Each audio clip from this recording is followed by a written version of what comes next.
Are you laughing? Yo, why are you laughing? For those of you wondering, yes, we are standing in the location of the next Sonic the Hedgehog game. This is Bikini Bottom. All I know is that in the next Sonic the Hedgehog game, I can't wait to play as my favorite character, SpongeBob SquarePants. Now, you probably have some questions. What exactly am I talking about? And I'm not crazy. If you're a fan of the Sonic franchise and you're really into like the leaks and the news, you've probably seen the rumors that SpongeBob and TMNT may appear in Sonic Racing Cross Worlds. When I first saw this, I was like, you people are insane. This is not gonna happen. I even joined in on the fun myself. I made a post saying, it's happening. I did not actually think it was happening. This was completely a troll. Or was I? Was this the gift of prophecy?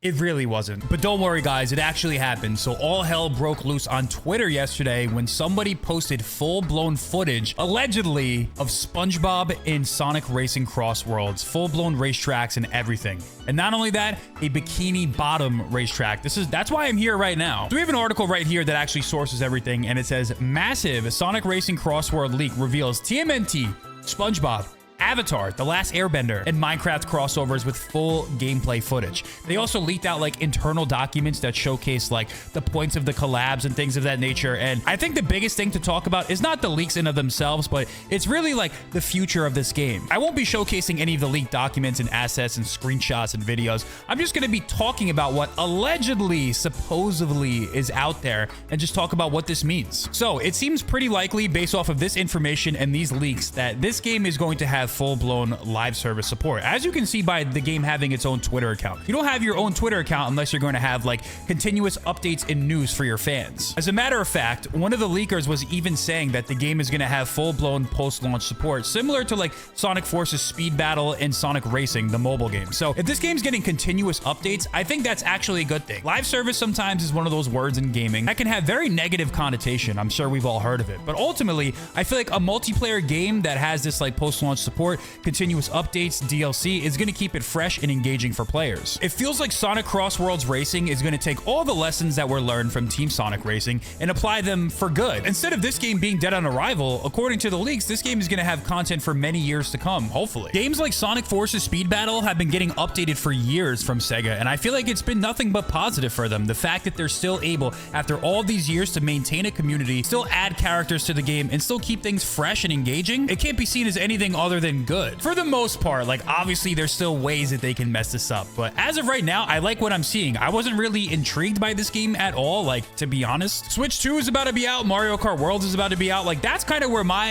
attention was focused. It feels like Sonic Racing Cross Worlds actually has some value proposition there. There's going to be some interesting things in here that make me want to purchase it. Some of the things that these leakers were talking about were pretty wild. So in addition to the fact that we have a Bikini Bottom racetrack, it seems like each character is going to have their own special world. So there's going to be a TMNT map, there's going to be an Avatar map. Also, all characters are going to have their own unique vehicles. So I saw concept art of Sonic driving the little TMNT car. Some of the maps allegedly are going to have their own like unique mechanics. So they were talking about like boss battles featuring Superfly and things of that nature. Like this game sounds like it's going to be a little bit cooler than we expected. Another thing that I noticed from these Sonic Racing Cross Worlds leaks is that the game is going to have inclusion of events that are similar to like Splatfest from Splatoon. So for this Sonic Racing Cross World SpongeBob event, which I think that's what it's going to be. I don't know if it's going to be like a DLC pack kind of thing or if it's going to be just like a one-off event, but it'll have this mode where you can pick the 3 characters. So it's like SpongeBob, Patrick, or Squidward. You get to pick your team, and then whichever team that you pick, you get points for them during the races. So I feel like that's going to be extremely enticing for the multiplayer aspect of the game.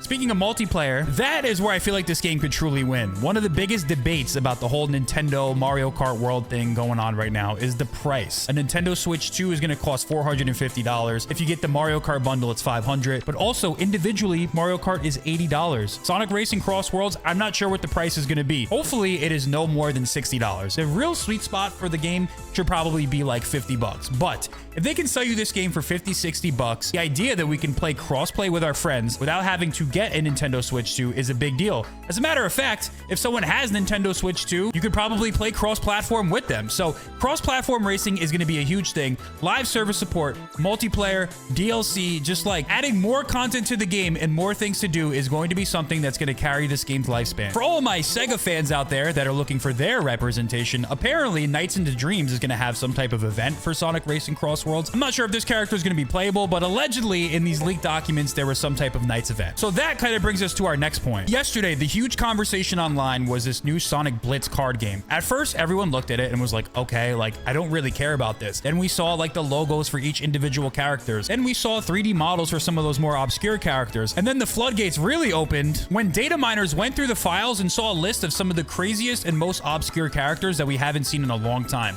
We got characters that were featured in the Archie comics. We got characters that were featured in some of the old Sonic TV shows. People were overwhelmingly positive about this. It went from like people not caring about the game at all to data miners literally actually building hype for this. So I feel like Sonic Racing Cross World probably should follow a similar format. There's a lot of characters in the Sonic franchise, and that's what we're probably going to need to see in a game like this. Just throw everything at the wall. Put every single character in the game. After seeing these leaks, one of my biggest predictions for Sonic Racing Cross Worlds is that we're probably going to see some type of Sonic movie collab. Think about it like this. Paramount owns SpongeBob, TMNT, and all those other franchises. And they also have the rights to the Sonic movie, so why wouldn't Sega just throw Movie Sonic and Movie Shadow in there? I mean, dude, just like throw them as a skin if you want. Like, people will probably pay for it. It doesn't really matter. Just give people the options. Hopefully, you could just unlock them for free, but regardless, options are a good thing. And speaking of characters and more options, for those of you who are interested, there were also Extreme Gear concept leaks. So some of the Extreme Gear had colors that were featured from characters that we haven't seen in the game yet. In particular, there was one for Whisper. So it looks like the IDW cast is going to make it into this game. I don't see why they wouldn't throw these characters in. I mean, a lot of the Sonic fans like them, and it's just like more characters to add.